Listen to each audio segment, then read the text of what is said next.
Hey everyone, welcome to The Explainer. So today, we are tackling something literally every single resident and business owner in Florida is going to face at some point. Yep, we're talking about utility onboarding with Florida Power and Light, or as we all know them, FPL.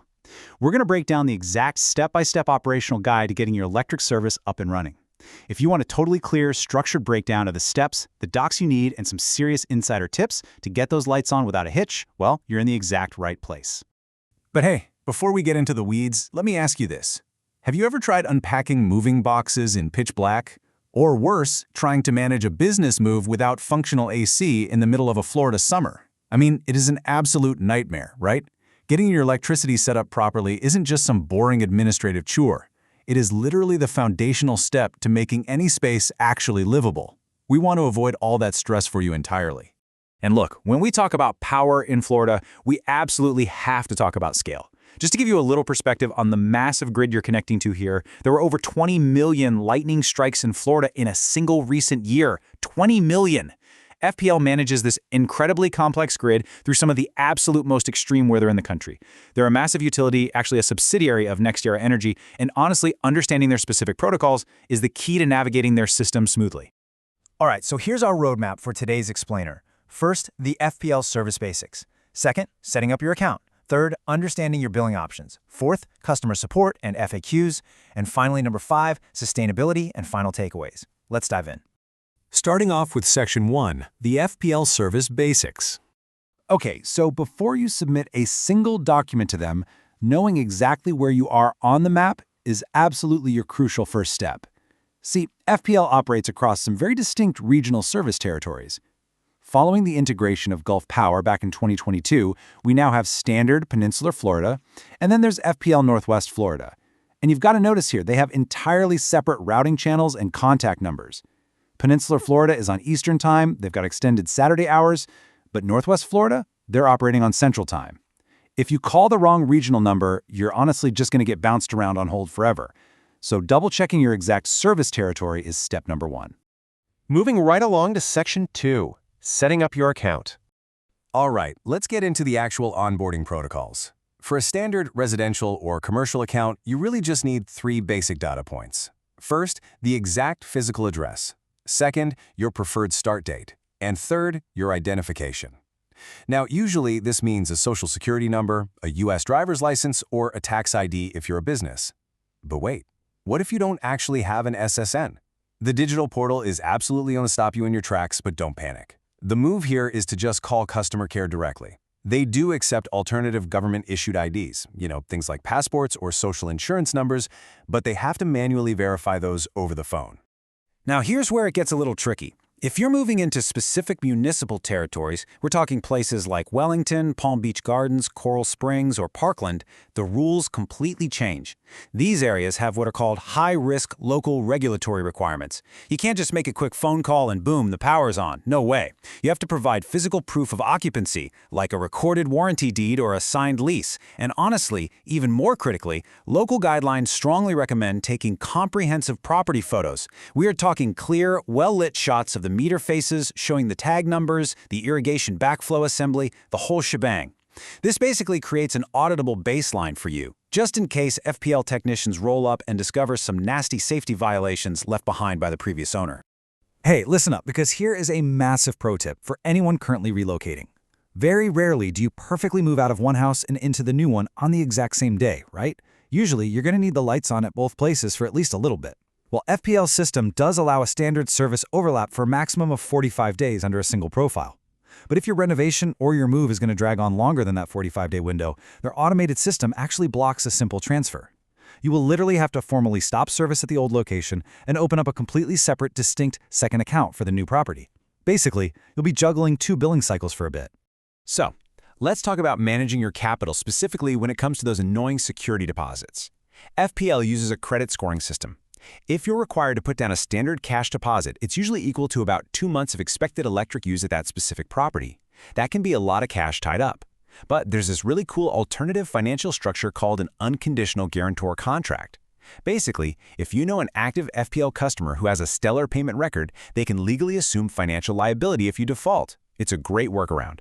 Just a fair warning though, this contract has to be physically signed, notarized, and actually mailed through the post office to Coral Gables. They are super strict about this. No digital copies, no faxes, and absolutely no whiteout on the form. Now, if we have any commercial property managers or landlords tuning in, you're definitely going to want to pay attention to this one. FPL offers this really handy automatic connect program. When a tenant moves out, the power just automatically transfers right back into the corporate name. It completely bypasses all those manual individual work orders. To qualify for it, you just need a minimum of 2 permanent corporate accounts under a single federal tax ID. Oh, and a quick literal survival tip straight from the source guidelines. During those vacant periods between tenants, make sure you leave the refrigerator doors propped open and disable the major appliances. Seriously, you do not want to mess with catastrophic mold growth in the Florida humidity. All right, moving on to Section 3, understanding your billing options. Okay, the lights are on. Now let's build out your menu of options to help stabilize your monthly cash flow. You've got FPL eBill, which gives you really secure electronic notifications. But if you're like me and you really want to just automate your life, Automatic Bill Pay lets you authorize automatic withdrawals anywhere between 11 and 20 days after your actual bill date. And listen, if those wild, massive swings of Florida summer AC usage totally wreck your monthly budget, FPL budget billing is an absolute game changer. It basically takes a rolling 12-month average of your usage, so you end up paying roughly the exact same, predictable amount every single month. It is so nice for budgeting. Now, for those of you who prefer to pay your bills in cash, you need to be very, very careful here. FPL does partner with authorized third-party retailers. Think places like your local Publix, Walgreens, or Walmart. You'll pay a maximum fee of $1.50, and the payment posts to your FPL account literally immediately. However, you might see some random neighborhood businesses offering to send your payment in for a fee, but a lot of them are completely unauthorized. Using an unauthorized agent can actually result in a massive 7-business-day processing delay. By the time your money actually reaches FPL, you could be hit with late fees or worse, disconnection. So always stick to the authorized spots. Next up is Section 4, Customer Support and FAQs. Because even with the best planning, things happen. And FPL has a very strict communication protocol for safety-critical hazards. If you ever see a downed power line or any kind of life-threatening electrical emergency, please do not go fill out a web form. You need to immediately call 1-800-4OUTAGE. That's 1-800-468-8243. On the flip side, though, if you just have a minor issue, say a leading utility pole, a busted streetlight, or maybe some tree branches getting a little too friendly with the power lines, you absolutely should use their specialized digital intake forms online. This just makes sure your minor issue gets routed to the proper dispatch queue, rather than tying up those critical emergency phone lines.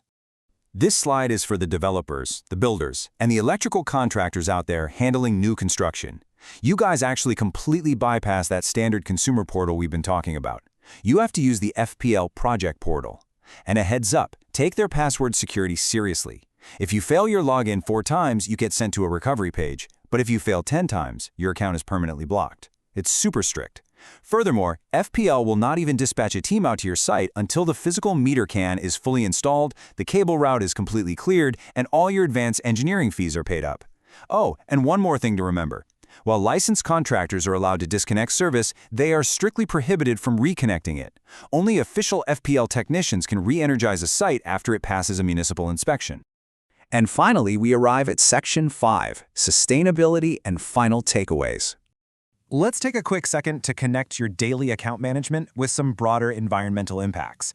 If you notice the FSC Mixed Sources logo on their materials, that represents responsible forest management.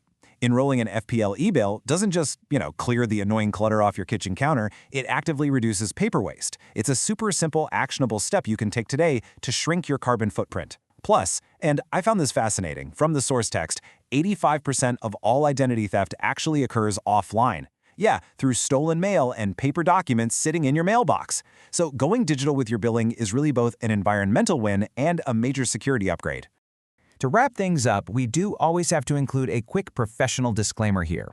Regulatory tariffs, fees, and operational policies are governed by the Florida Public Service Commission, which means they are definitely subject to change. Always consult FPL.com for the most current, up-to-date information and for any personalized assistance you might need.